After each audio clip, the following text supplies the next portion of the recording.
Voilà, nous sommes donc dans une petite série intitulée Jésus-Christ, roi des rois et seigneur des seigneurs. Et ce matin, notre frère Raphaël a très bien introduit ce moment de partage puisqu'il a cité cette parole de la Bible qui dit « Mon peuple périt faute de connaissance ». Et qui parle de connaissance, parle obligatoirement d'intelligence. Alors ce matin, nous n'allons pas faire un QI de vos capacités, de votre intelligence. Nous n'allons pas déterminer votre QI. Nous allons simplement nous placer devant Dieu en lui disant « Mais Seigneur, viens éclairer notre intelligence. » Alléluia.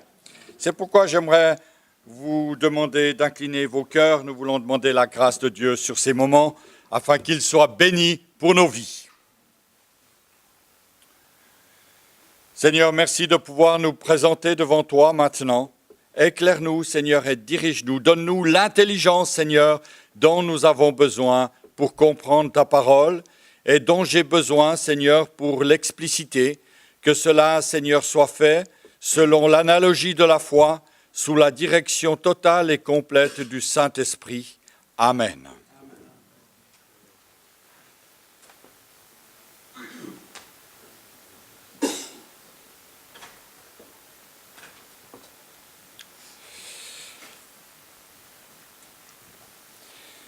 Alléluia.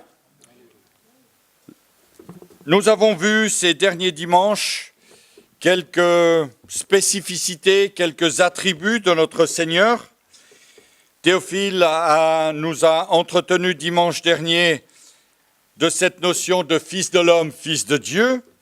Et ce matin, j'aimerais donc, comme je vous l'ai indiqué tout à l'heure, venir sur cette notion de l'intelligence selon le cœur de Dieu. Vous savez, il y avait un temps dans l'histoire de l'Église où la notion d'intelligence était vue d'une certaine manière qui n'était pas selon le cœur de Dieu.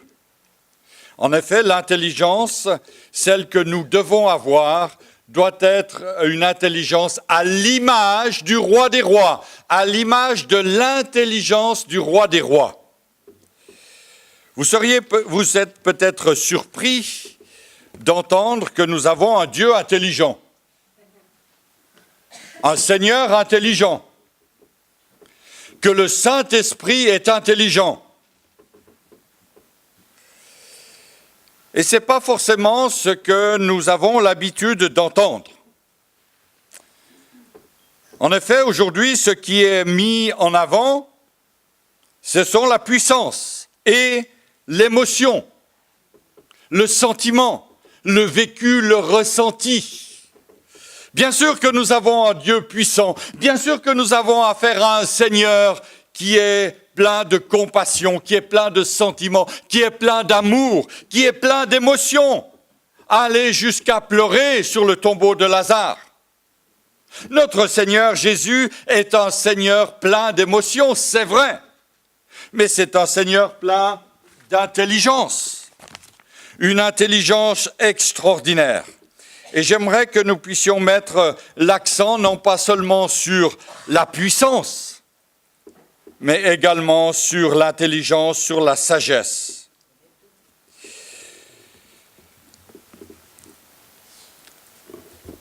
L'intelligence n'est pas démodée, bien au contraire.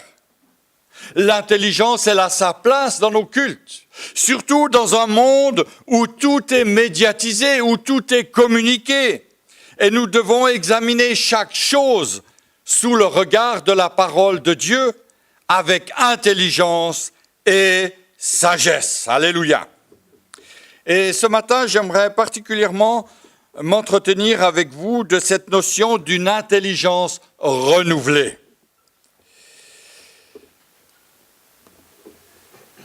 Ce mot « intelligence » revient dans la bouche de l'apôtre Paul beaucoup plus souvent que le mot « cœur » ou que le mot « émotion ». Il parle abondamment de l'intelligence. Paul s'adresse à notre intelligence. L'Évangile s'adresse à notre intelligence. Le roi des rois s'adresse à notre intelligence.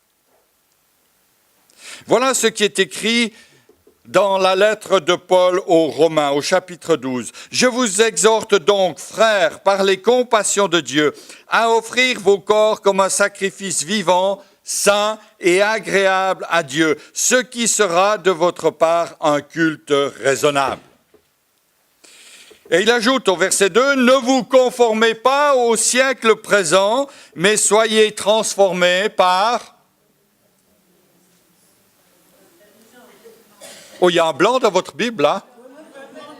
Alléluia, par le renouvellement de l'intelligence, afin que vous discerniez quelle est la volonté de Dieu, ce qui est bon, agréable et parfait. Et dans Éphésiens, chapitre 4, verset 17, « Voici donc ce que je dis et ce que je déclare dans le Seigneur, c'est que vous ne devez plus marcher comme les païens qui marchent selon la vanité de leurs pensées. Ils ont l'intelligence obscure. Même s'ils ont un grand QI, ils ont l'intelligence obscure. Ils sont étrangers à la vie de Dieu. Ils sont l'étranger à la vie de Dieu à cause de l'ignorance qui est en eux, à cause de l'endurcissement de leur cœur. » Le Seigneur désire donc renouveler notre intelligence.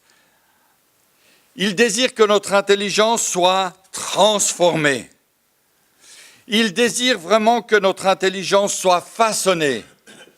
Parce qu'une vie intelligente, c'est celle qui nous garantit une vie de qualité. Et nous l'avons vu les dimanches précédents, une des promesses de Dieu, c'est d'avoir une vie de qualité. Alors, bien sûr, on peut se poser la question, mais qu'est-ce que c'est une vie de qualité ? Un 5 pièces sur les hauts de Champel ? Qu'est-ce que c'est une vie de qualité ? Une vie de qualité, c'est une vie intelligente, non pas selon le monde, mais selon Dieu.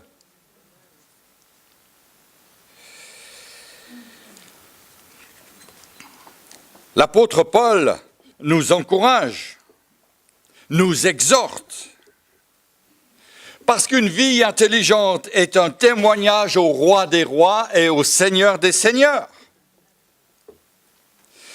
Alors attention, ne confondons pas intelligence et intellectualisme. Souvent, nous prenons des raccourcis et nous mettons tout dans le même panier, dans le même sac, en disant « mais l'intelligence, c'est de l'intellectualisme ». Non, ce n'est pas cela. Je crois que nous avons vécu des années dans le passé où l'intelligence, les études, la formation étaient mises de côté en disant « mais tu n'en as pas besoin, Dieu te conduira ». Mais nous avons besoin de formation, nous avons besoin de gens qui font des apprentissages, qui se forment, qui font des études. Mais il ne faut pas confondre l'intelligence humaine avec l'intelligence selon le cœur de Dieu. La Bible nous parle de choses extrêmement intéressantes au niveau d'hommes et de femmes qui ont été remplis d'une intelligence spirituelle. Par exemple, nous pouvons citer Job. Pouvons-nous douter de son intelligence ? Nullement. À la lecture des psaumes, pouvons-nous douter de l'intelligence de David ? Nullement. Pouvons-nous douter de l'intelligence de Salomon, de Daniel, de Néhémie ou d'une femme comme Esther ? L'intelligence de Dieu était une marque sur leur vie, un témoignage pour tout le peuple. Dieu désire renouveler son intelligence, agir dans notre intelligence pour que nous témoignions d'une vie de qualité.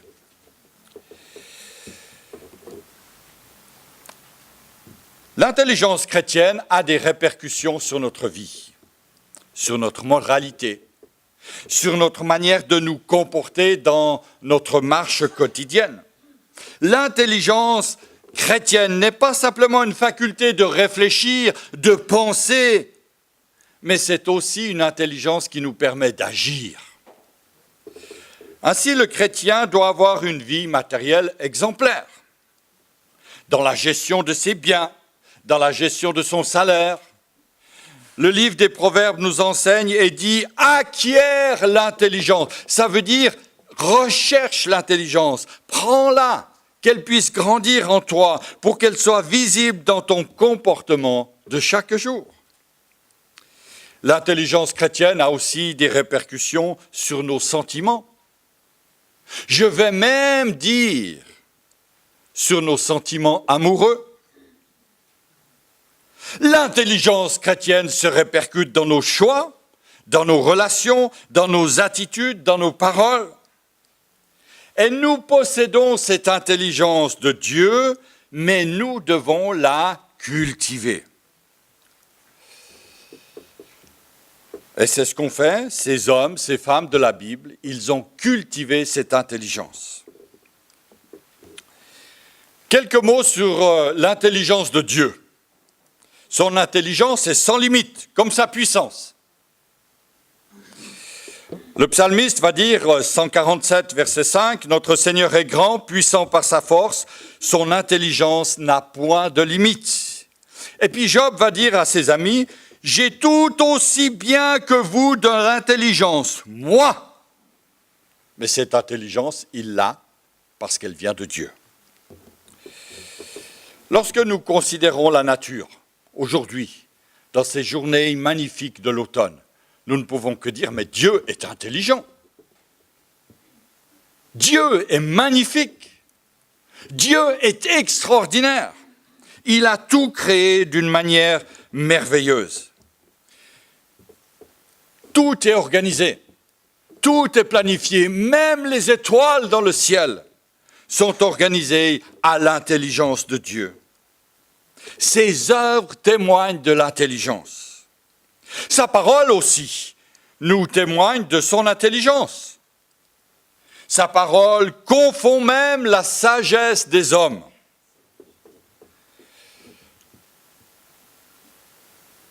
À la manière dont Dieu a confondu Voltaire, un humaniste bien connu dans notre région, il veut confondre la sagesse des grands de ce monde, l'intelligence humaine. Et puis, bien sûr, Jésus-Christ, ses œuvres, sa parole témoignent de son intelligence. Comment répondre à des questions de notre Seigneur Jésus? Combien de fois il a retourné la question, manifestant ainsi une intelligence hors norme vis-à-vis de ceux qui voulaient l'accuser. Jésus est intelligent. Alléluia. D'ailleurs, la Bible nous dit, dans les premières années de la vie de Jésus, au chapitre 2 de Luc, verset 46, au bout de 3 jours, ils le trouvèrent dans le temple, assis au milieu des docteurs, les écoutant et même les interrogeant. Tous ceux qui l'entendaient étaient frappés de son intelligence et de ses réponses. Alléluia. Et puis, bien sûr, quand il enseignait dans les synagogues, la Bible nous dit qu'il enseignait avec autorité. Et ils étaient tous frappés par cette autorité, par son enseignement. D'ailleurs, le prophète l'avait déjà annoncé, il avait prophétisé sur l'intelligence de Jésus en disant « L'Esprit de l'Éternel reposera sur lui, esprit de sagesse et d'intelligence. » Lui-même, le Saint-Esprit est intelligent. Et le même esprit qui a été donné sur Jésus-Christ, qui était sur Jésus-Christ, a été répandu sur la terre et il nous est donné aujourd'hui. Il vit en nous. Alléluia. L'intelligence de Dieu, elle est potentiellement en nous qui avons accepté la seigneurie de Jésus dans notre vie. La qualité de notre vie dépend de la qualité que nous voulons mettre à l'intelligence que Dieu nous donne. J'aimerais attirer votre attention sur le fait que souvent, l'intelligence de Dieu est corrompue. C'est un sujet extrêmement important, je vais peut-être prendre un peu de temps pour développer ça. L'intelligence que Dieu a déposée dans notre cœur, elle peut être corrompue à l'image de ce qu'a vécu Ève. Genèse 3, verset 6. La femme vit que l'arbre était bon à manger et agréable à la vue et qu'il était précieux pour ouvrir l'intelligence. Elle prit de son fruit, en mangea, elle en donna aussi à son mari qui était auprès d'elle et il en mangea. Ce n'est pas la vertu du fruit en lui-même qui ouvrait l'intelligence, mais c'est ce qu'il signifiait par rapport au commandement de Dieu. Ève avait compris qu'en mangeant ce fruit, elle affranchissait son intelligence de la volonté de Dieu.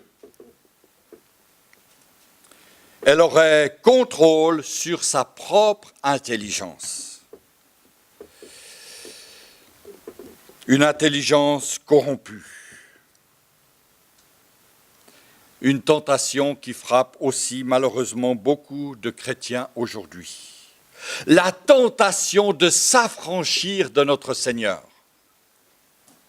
La tentation de laisser monter en nous l'intelligence humaine, la réflexion humaine, la déduction humaine, plutôt que laisser l'intelligence de Dieu nous révéler un plan clair, net, précis.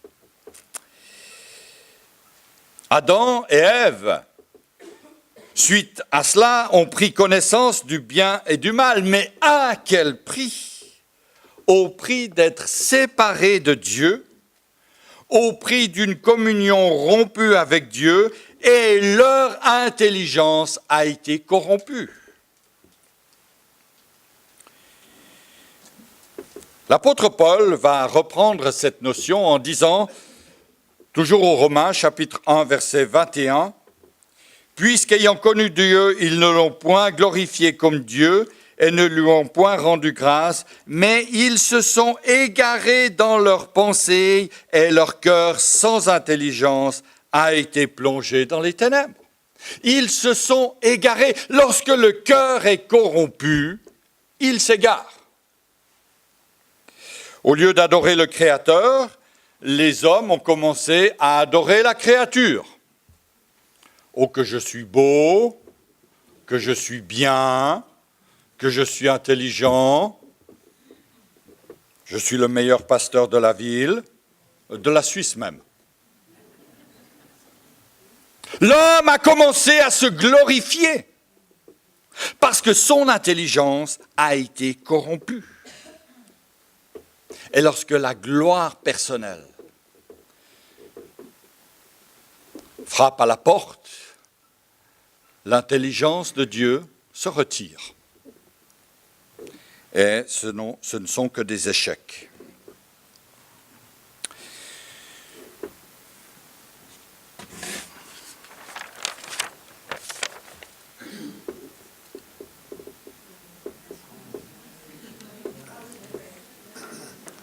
Ça, c'était hier.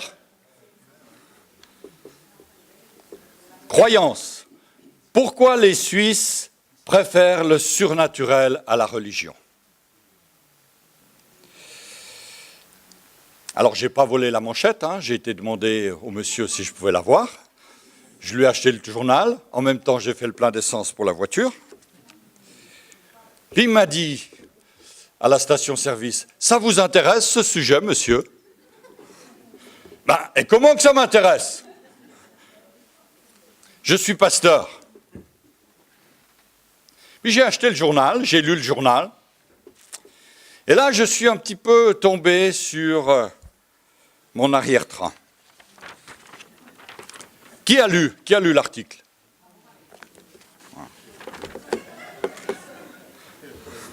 Voilà. Alors, c'est un sondage réalisé par Bluewin. Étude citée dans ce journal hier matin sur les Suisses et leurs croyances. En 2014, il ne serait plus que 42% à croire en Dieu. Alors, c'est déjà bien, oui, mais attention, c'est en train de descendre. Alors que 2/3 des personnes interrogées croient en des créatures ou des forces surnaturelles. Je cite, comprenez par là les œuvres démoniaques ou l'angélisme mystique. Ça, c'est moi qui ajoute. En effet, l'étude nous dit ceci.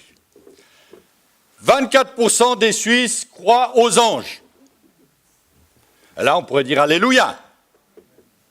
Mais attention, quels anges? 20% des Suisses croient au miracle. Alléluia. Mais attention, quel miracle? La télépathie, pas de commentaire. La réincarnation, pas de commentaire. L'astrologie, pas de commentaire. Les esprits et les fantômes, tout dans le même sac. Les bons, les mauvais, 9%. Bon, les fantômes, il n'y a que des mauvais, mais les esprits, il y a un bon esprit. Et l'auteur de l'article paru hier dit « Aujourd'hui, chacun fait son marché parmi les multiples croyances. C'est le résultat de l'individualisme. » Fin de citation. Chaque fois, mes frères et mes sœurs, que des hommes, que des femmes consultent l'horoscope, qu'ils font de la télépathie, qu'ils invoquent les esprits mauvais, qu'ils vont même dans une démarche ténébreuse sur les cimetières le 1er novembre. Je dis bien dans une démarche ténébreuse. Ils obscurcissent leur intelligence. Et la Bible enseigne que les hommes sans intelligence le restent jusqu'au moment où ils commencent à chercher Dieu.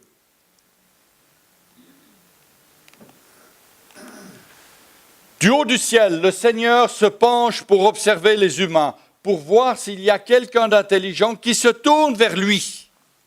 Mes frères et sœurs, c'est la Bible en français courant. Frères et sœurs, aujourd'hui, Dieu nous regarde. Dieu cherche des hommes et des femmes intelligents, qui se tournent vers lui, qui renoncent aux fables du passé, aux esprits mauvais, aux invocations mauvaises, à l'astrologie, aux croyances de bonnes femmes,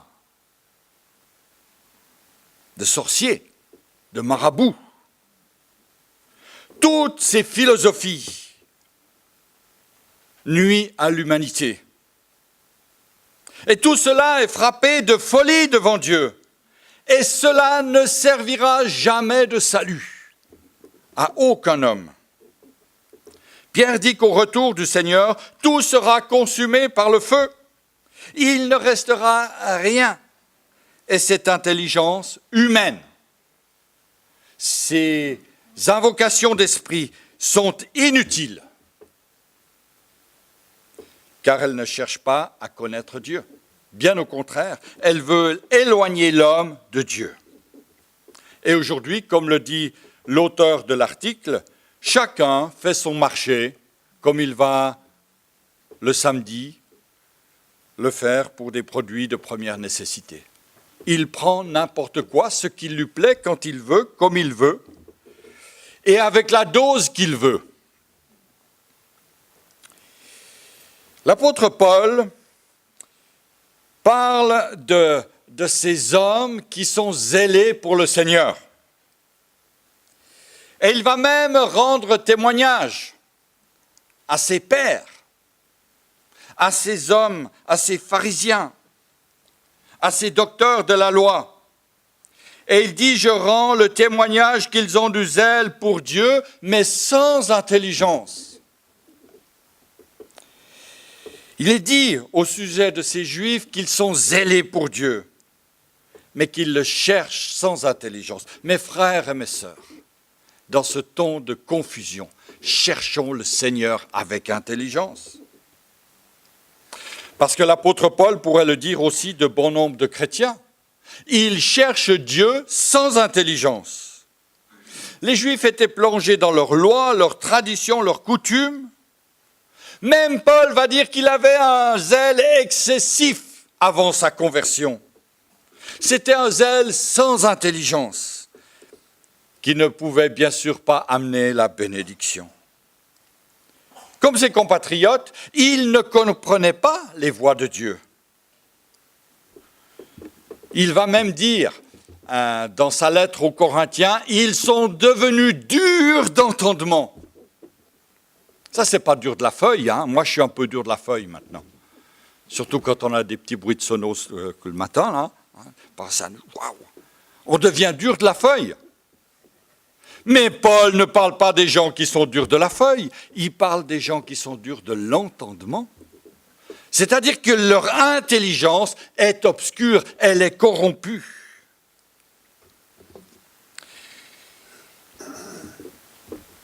Alors mes frères, ne soyons pas zélés pour Dieu sans intelligence. Des zélotes qui agissent sans réfléchir, à l'emporte-pièce, selon des modèles de religiosité, des modèles humains, des traditions d'hommes. Le Seigneur ne veut pas cela pour son peuple.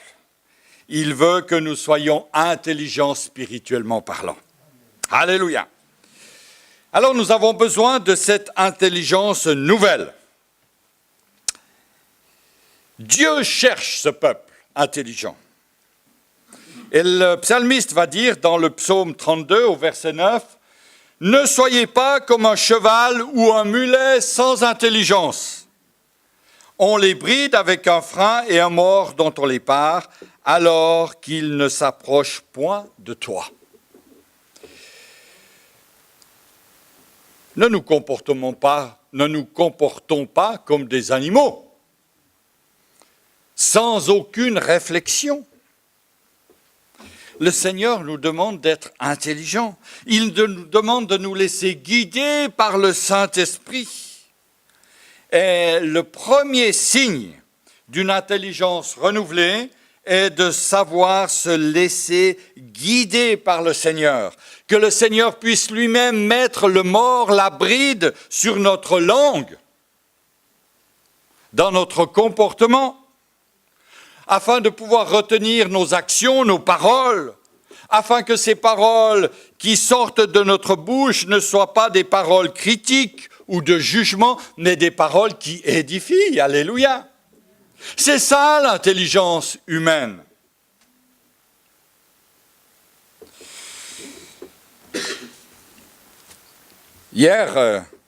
Avant-hier, j'étais avec mon frère, pasteur Élie, et puis les pasteurs de l'église Montée de Sion, et à un moment donné, le téléphone a sonné, et c'est une sœur qui m'a appelé.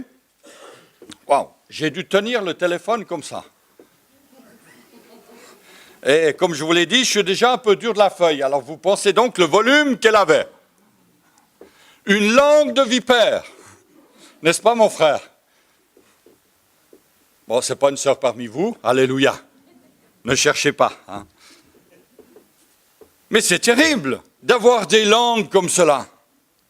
Et le Seigneur dit dans les béatitudes, « Heureux ceux qui ont une grande intelligence. » Non. Qu'est-ce qu'il dit dans les béatitudes? Heureux les pauvres en esprit. Waouh! Là, Seigneur, il faut que tu m'expliques. D'un côté, le Seigneur aimerait que nous soyons sages dans nos paroles, avoir une intelligence posée, réfléchie, une intelligence qui vient de Dieu, que notre intelligence grandisse. Et puis de l'autre côté, dans les béatitudes, il va dire « Heureux les pauvres en esprit ». Pour beaucoup, pauvre en esprit voulait dire « Surtout ne sois pas intelligent, surtout ne réfléchis pas, ainsi tu hériteras le royaume de Dieu. »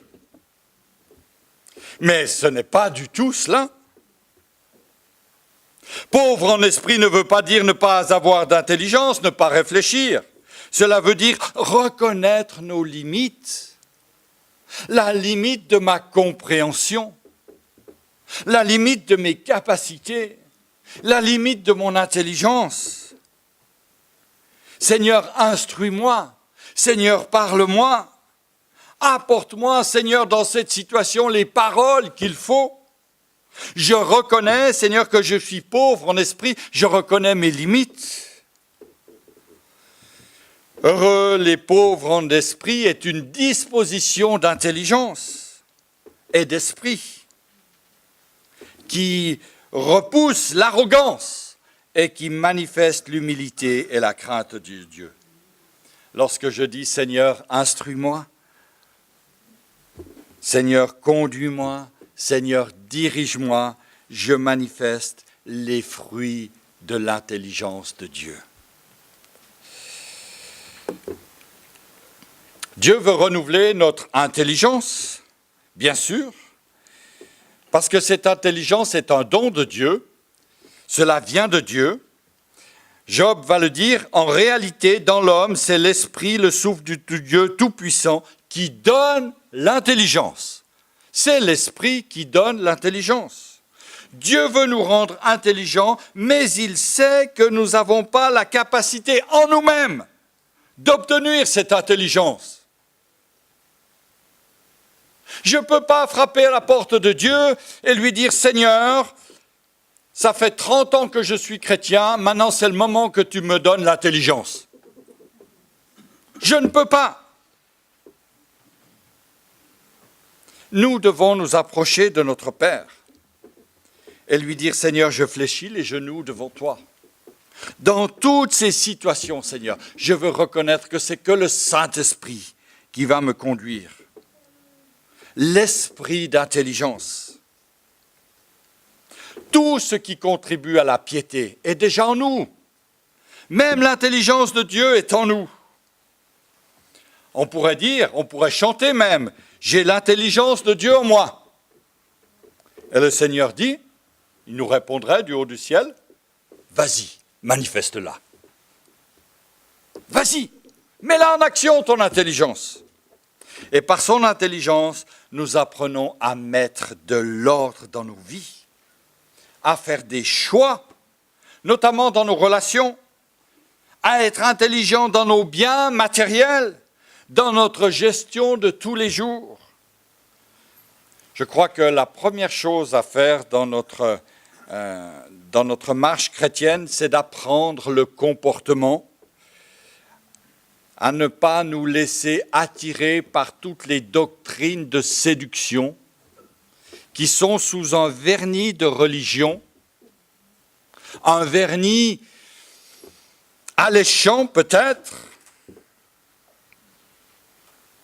Nous devons apprendre à bien gérer les choses que Dieu met à notre disposition. Et dans notre monde, c'est vrai que non seulement il y a les choses que Dieu met à notre disposition, mais il y a aussi les choses que le monde met à notre disposition. Et là, il y a un choix difficile.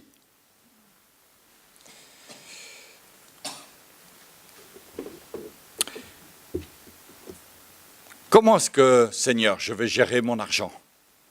Comment je vais gérer ma situation professionnelle, ma situation familiale? Nous avons besoin d'intelligence. Je suis en train de réfléchir si je continue ou si je m'arrête. Allez, 10 minutes. Alléluia. C'est encore le temps de la grâce. Je disais donc que cette intelligence ne se mesure pas en QI car elle est spirituelle. Vous savez, le QI, c'est cette notion qui va cataloguer les gens dans une certaine valeur. Alors, M. Einstein, tout comme M. Mozart, avait 160. Alors moi, je n'ai jamais fait ce test, je ne sais pas où je suis. Mais si vous êtes des surdoués, vous êtes peut-être dans les 145. Mais ce n'est pas du tout de cela dont Dieu parle. Parce que l'intelligence que nous donne Dieu, elle est spirituelle. Écoutez ce texte de Colossiens. Colossiens, chapitre 1er, versets 9 à 11. C'est pour cela que nous aussi, depuis le jour où nous en avons été informés, nous ne cessons de prier Dieu pour vous et de demander que vous soyez remplis de la connaissance de sa volonté, en toute sagesse et intelligence spirituelle, pour marcher d'une manière digne du Seigneur et lui être entièrement agréable, portant des fruits en toutes sortes de bonnes œuvres et croissant pour la connaissance de Dieu, fortifié, alléluia, fortifié à tous égards par sa puissance glorieuse, en sorte que vous soyez toujours et avec joie, persévérants et patients. Si vous êtes connu comme étant un homme ou une femme persévérante et patiente, c'est parce que vous êtes intelligent selon Dieu. Quelle richesse ces versets! Dieu veut que nous marchions d'une manière digne de lui, que nous portions du fruit, que nous grandissions dans la connaissance de Dieu et que nous soyons fortifiés. Et je crois, frères et sœurs, que chacun de nous a besoin d'être fortifié. Alors, devenons intelligents selon le Seigneur. L'intelligence chrétienne est un don de Dieu. Alléluia. Elle se reçoit de Dieu. L'intelligence chrétienne, elle est liée avec le discernement. Lorsque le Seigneur visite son peuple, il lui donne l'intelligence, il lui donne le discernement. Conclusion, je viens très rapidement là-dessus. L'intelligence chrétienne, l'intelligence de Dieu, n'est pas une garantie contre les échecs. Si vous venez de vivre un échec, venez pas dire « je suis bête, je ne suis pas intelligent ». Non, ce n'est pas une garantie.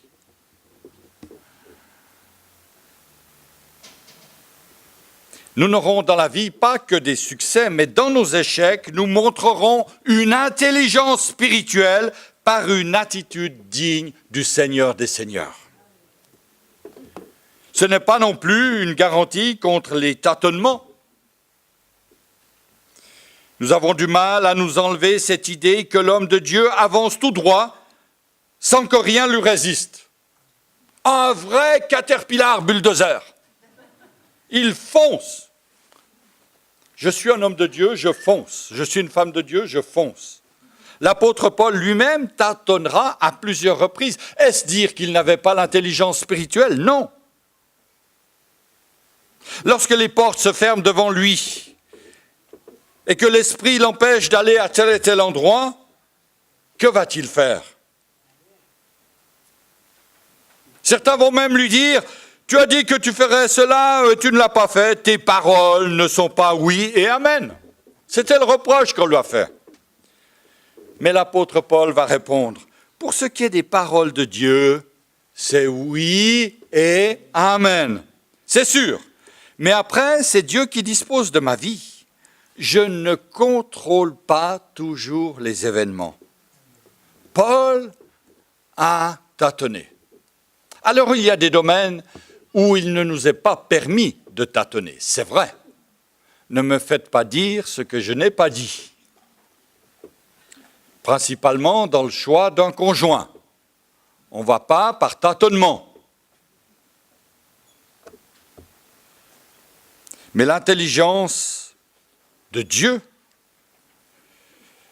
nous permet, somme toute, d'avoir une certaine marge de manœuvre. Et Dieu ne nous tiendra pas rigueur de nos échecs. L'intelligence de Dieu est par contre une préservation contre les comportements hasardeux. Malheureusement, trop de chrétiens ont des comportements hasardeux. Si Dieu veut, Inch'Allah, je traverse la route. Si Dieu veut que je meure aujourd'hui, je vais mourir aujourd'hui écrasé. Si Dieu ne veut pas, je ne vais pas mourir. Non, c'est absurde. Dieu veut que nous soyons des hommes et des femmes prudents. Un chrétien intelligent n'est pas imprudent. L'homme, selon le cœur de Dieu, la femme, selon le cœur de Dieu, prend le temps de juger, d'évaluer la situation. Et ça, c'est une marque de maturité. Une marque de maturité, alors que le Seigneur nous aide à manifester de l'intelligence. Alléluia. Tout cela n'a rien à voir avec les études, n'a rien à voir avec ce que le monde peut proposer. C'est une attitude devant notre Seigneur. L'intelligence est un signe de maturité chrétienne, un signe de maîtrise de soi. Avec le temps, nous apprenons avec l'intelligence, don du Seigneur, à repousser les émotions qui sont du monde et à vivre selon le cœur de Dieu, selon le cœur du roi des rois et selon le cœur du Seigneur des seigneurs. Cultivons cette intelligence, frères et sœurs, car elle nous permet de comprendre la volonté de Dieu. Et lorsque nous sommes tombés, elle nous permet de nous relever. Alléluia! Et c'est cela qui est bon et agréable à notre Seigneur, ce qui est bon et parfait. Amen. Seigneur, nous voulons nous tenir devant toi ce matin avec reconnaissance. Merci parce que tu es encore et toujours le roi des rois. Il n'y a en toi aucune ombre de variation. Merci de répandre sur nos vies, Seigneur, ton intelligence, de la renouveler en nous, Seigneur, comme étant, Seigneur, la base de notre vie, afin que nous puissions avoir une vie de qualité, une vie qui t'honore et une vie qui te glorifie. Amen.